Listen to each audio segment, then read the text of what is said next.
possible out of Afghanistan.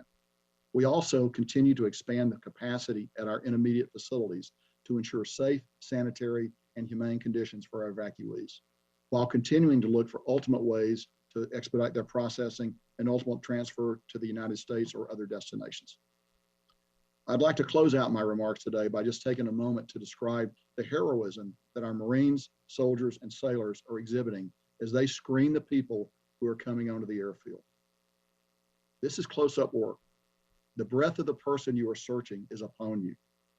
While we have overwatch in place, we still have to touch the clothes of the person that's coming in.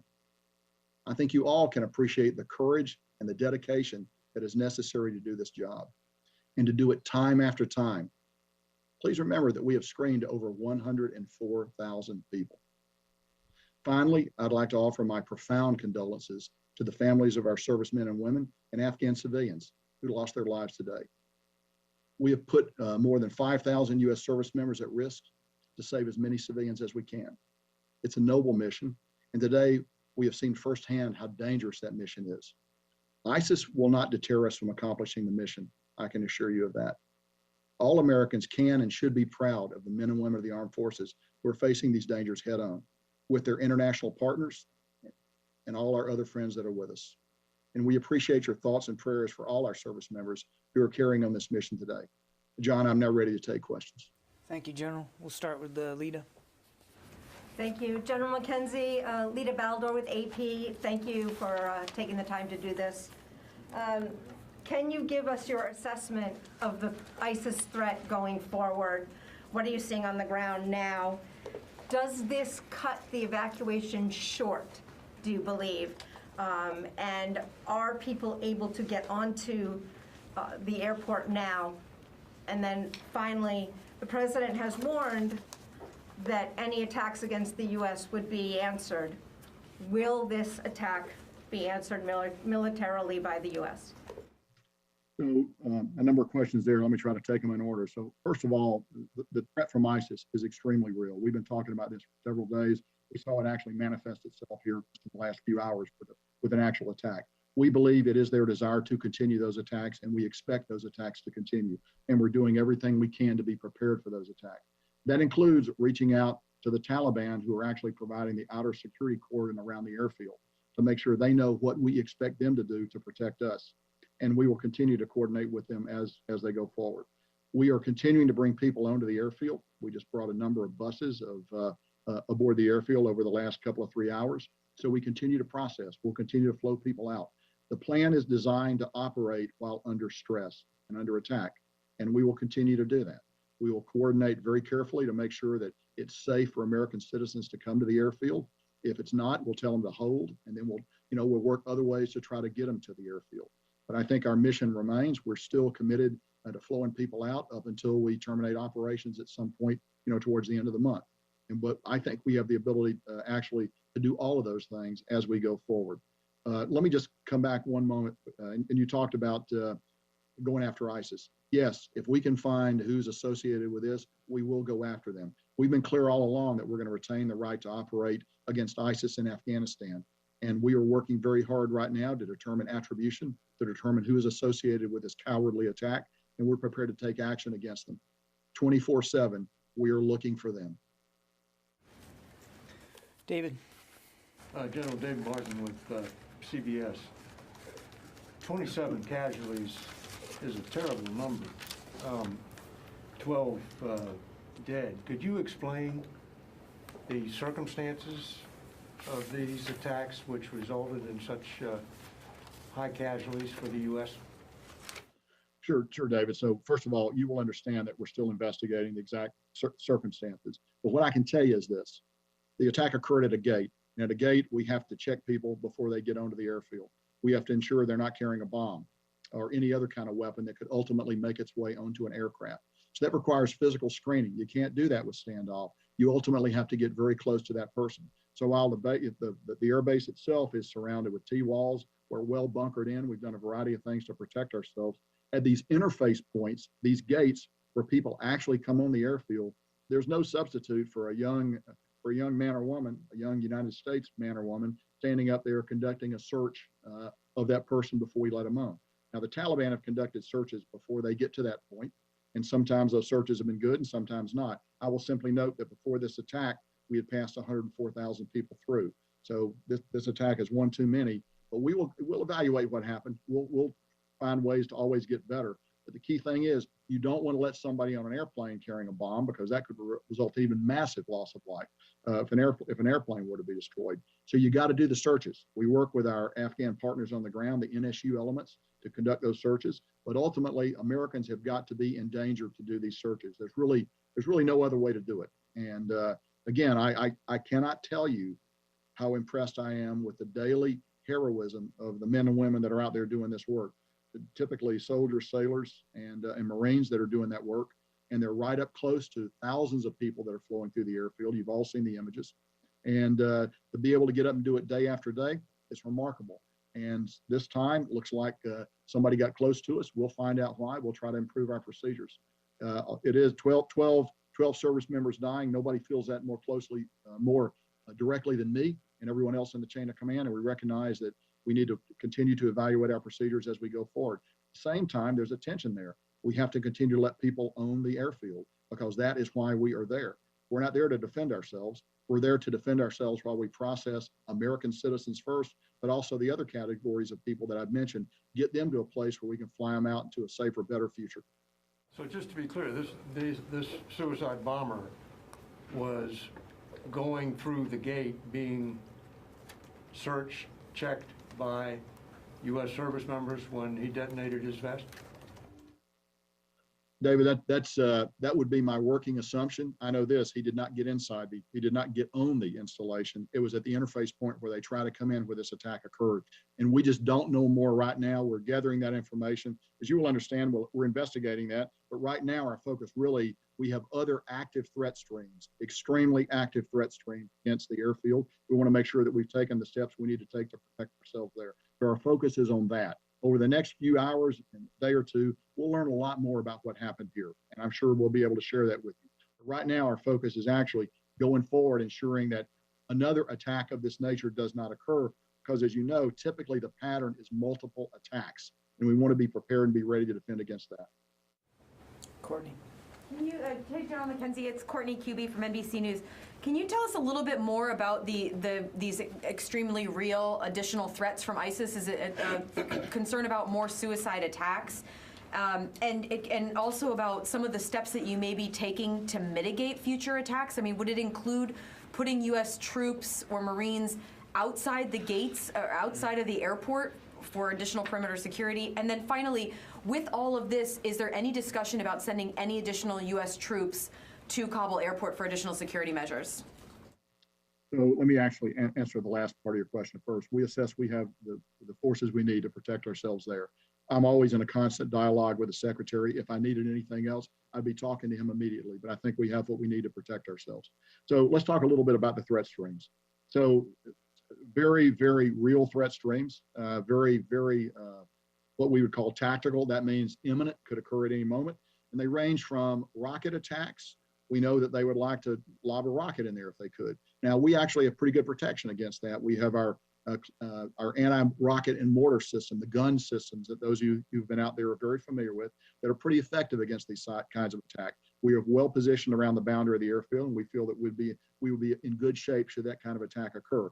We also know they aim to get a vehicle-borne suicide attack in if they can, from a small vehicle to a large vehicle. They're working all those options. And then we've just seen their ability to deliver a walk-in, a vest-wearing suicide attacker.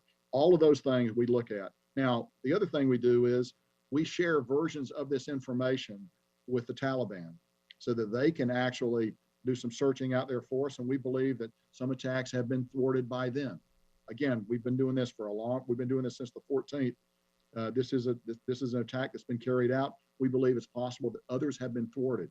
We cut down the information we give the Taliban. They don't get the full range of information we have, but we give them enough to act in time and space to try to prevent these attacks. The other thing we try to do is we try to push out the boundary even further so that we don't get large crowds massing at the gate. Clearly at Abbey Gate today, we had a larger crowd there than we would like, which goes to show you that the system is not perfect. But we have gained large elements of standoff at other gates And we want to keep that kind of standoff in place. As you know, standoff for attacks like this is always the best defense. Unfortunately, we just don't have the opportunity, given the geography of the ground that we're on, to always gain that kind of standoff. So let me close up your question by saying we take the threat of these attacks very seriously. We're working them very hard. We're doing a variety of things. We got, as you know, we have AH-64 attack helicopters on the ground that we're flying to take a look. They have very good thermal and optical imaging systems. We got aircraft overhead that also have very good imaging systems. We have unmanned aircraft, MQ-9s, that have the ability to look. All of these systems are being applied in defense of the airfield, all of it on a continual basis, all of them vectored by the intelligence that we receive, and then we also use the Taliban as a tool to protect us as much as possible. I'm going to go to the phone, so I haven't done that yet. Alex Horton, Washington Post.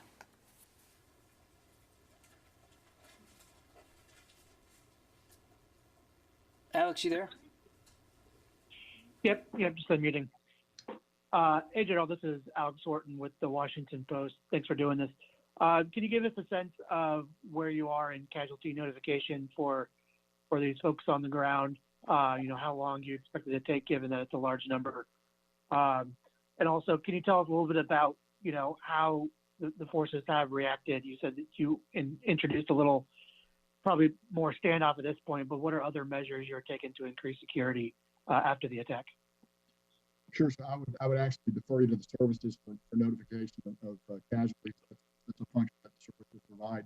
And I believe that process is ongoing, but I do not have visibility on it. My visibility is fully forward against the day-to-day practical threat that we face in the theater. But there are other people who can probably then answer that question for you. I'm just not that person, Alex. So in terms of practical things that we're doing, okay, again, we've reached out to the Taliban.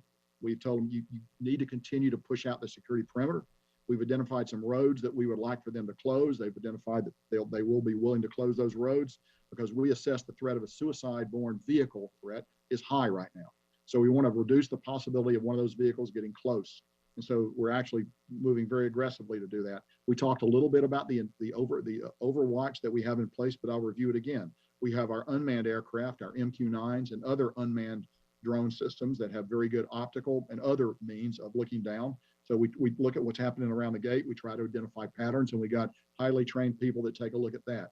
We also have our aircraft that we fly locally, the AH-64s that I mentioned a few moments ago, as well as other manned aircraft that come off the USS, off the carrier that we have off the Makran coast, as well as U.S. Air Force aircraft that we bring up from out of Afghanistan. Everything ranging from F-15s to AC-130 gunships.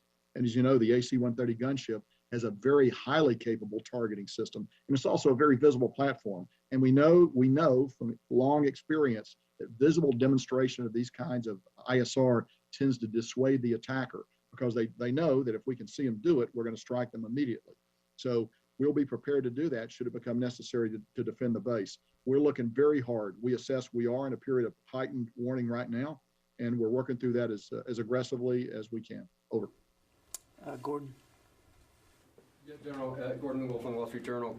Can you tell us if you think that your recommendation for staying potentially after August 31st would change because of this threat stream? Or are you concerned about the threat stream? And also, the U.S. military and the Taliban have been coordinating very closely on various things. Do you still trust the Taliban, and is it possible that they let this happen? So as to whether or not they let it happen, I don't know. I don't think there's anything to convince me that they let it happen. As to whether or not I trust them, that's not necessarily that's a word I use very carefully. You've heard me say before, it's not what they say, it's what they do. They have a practical reason for wanting us to get out of here by the 31st of August, and that's that they want to reclaim the airfield.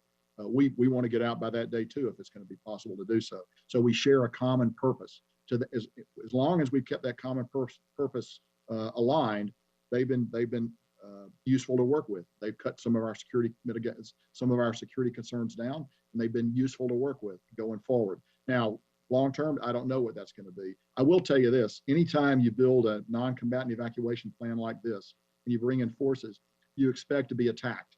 So we thought this would happen sooner or later. It's tragic that it happened today. It's tragic there was this much loss of life.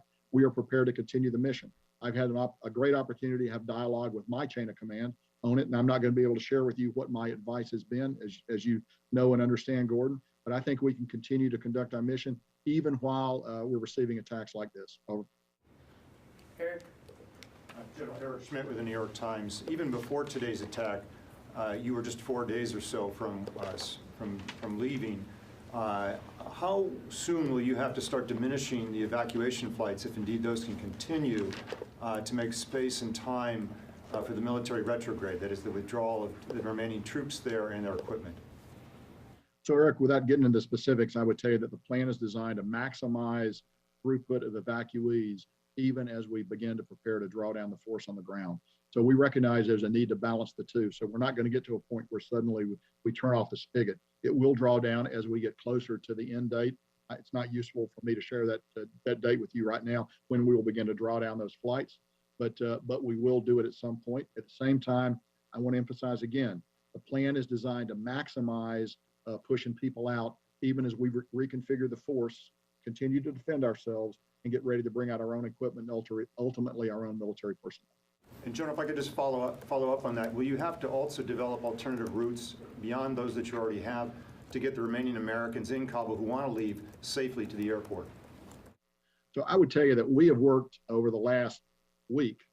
We have brought in hundreds of Americans by working alternate routes to get them in, by establishing contact with them, by directing them down a steady different ways to get to the airport.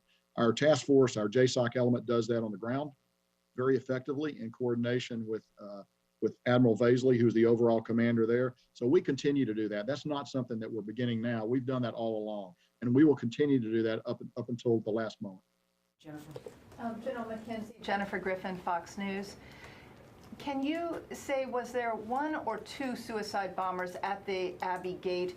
And can you say for certain that it was a male bomber? And can you give us any more details about the second explosion that occurred at Barron Hotel? Was that a VBID? Was that a car bomb? Or was that also a suicide bomber? Finally, there are State Department employees who are side by side with U.S. Marines at that gate. Were there any other U.S. citizens killed in the attack? And why were the Marines so close together that so many were killed in one strike? So we think one suicide bomb at Abbey Gate. Don't know if it was male or female, just don't have that information. Don't know much about the second bomb, except one went off in the vicinity of the Barron Hotel, which, as you're aware, is a deeply bunkered structure. And as far as I know, there were no UK military casualties as a result of that. There may have been Afghan casualties, and I'm sure there were Afghan casualties, but it will take us a little bit of time to actually learn how many Afghans became casualties. While we took some of them on board the installation, many of them were taken to hospitals out in town. So what I see is what I get on open source reporting about the nature of those casualties. But we're trying to gather more information about it. So the last point, I would tell you, I don't know the size of the bomb, and the size of the bomb is directly related to how many people are going to be affected by the blast radius of the weapon. We are going to investigate that. As I've noted before, you're at the interface point there at these gates. Somebody's actually got to look someone else in the eyes and decide that they're ready to come in. And so we'll find out exactly what happened. But beyond that, I would not want to speculate at this time, Jennifer. Thank you. Any other American citizens from the State Department who were killed? None that I am aware of now. Okay, I need to go back to the phones. Laura Seligman? Hi, General. Thanks so much for doing this. A couple questions. First of all, can you tell me, we've heard reports of a third and possibly a fourth attack in Kabul today. Can you confirm those? And then also, can you tell us how exactly are you still conducting these evacuation flights? Are you concerned about manpads and other threats to the aircraft? First of all, indications of other attacks in Kabul, but we have not been able to run that information down. So we see it, we get open source reporting on it, but I can't confirm that there have been other attacks in Kabul away from HKIA today. We continue to take a look at that very hard. I will tell you this, the safety of our aircraft coming in and out is of paramount importance, because obviously you have the opportunity there for 450 or more people to die if you have a significant mishap with the aircraft. we know that ISIS would like to get after those aircraft if they can. We don't know that we don't believe they have a man pad capable of doing it. They have taken shots at our aircraft on occasion without effect. We think that's going to continue. And we will, but as you know, military aircraft have a variety of self-defense systems. What's more vulnerable actually are the charter aircraft and other aircraft that are coming in that do not have those systems. So with our ISR, we look very carefully at the approach pattern and the departure pattern off that runway to see to see if we see any sign of something that might pose a threat to aircraft. That's one of the things that we look at religiously throughout the day and throughout the night as we conduct operations. Because really, the aircraft, the only way we're going to get people out of there. So we are keenly sensitive threats to our aircraft. Okay, we're going to take And one then more if I could question. just and follow- if I could- I'm sorry, guys, we got to keep moving. We're going to take one more question and then give the general a chance to close out. Idris? Sure, General, I know it's still early, but at this moment in time, how do you believe the suicide bombers made it through several checkpoints, whether it was Taliban or Afghan forces, to the Marines? Do you believe it was a failure, or they were able to somehow evade them and make it to the Marines? Well, clearly, if they were able to get up to the Marines at the screening at the entry point of the base, there's a failure somewhere. It was a failure by, the Taliban operate with varying degrees of competence. Some of those guys are very scrupulously good. Some of them are not. I just don't know the answer to that question. But we will. You can be assured we're going to continue to take a look at it and try to make all our practices better as we go forward. Okay, General, sir, we're going to let the general close out. General, sir, for any closing thoughts you might have, sir. Hey, John, thanks. Again, I would just like to say today's a hard day. But the thing I come back to is the remarkable professionalism that the force on the ground is showing. As I've noted before, ultimately at these screening points in particular, you got to get very up close and personal to the people that you're bringing out. There's no way to do that safely from a distance. And we should all just bear in mind that we've been doing it for well over a week. We brought 104,000 people out. That's a tremendous number of contacts that every individual Marine, soldier, or sailor has had to have as we bring people aboard the airfield. It's a very heavy heart, that I do this conversation with you today. Nobody feels it more than me or the other members of the chain of command. We'll do everything we can to improve our practices there to make sure it's as safe as possible for our folks on the ground that are doing this dirty, dangerous work. John, thanks very much. Thank you, General. Thank you all. Appreciate it. John, will you take a couple questions? No, that's going to be the end of it.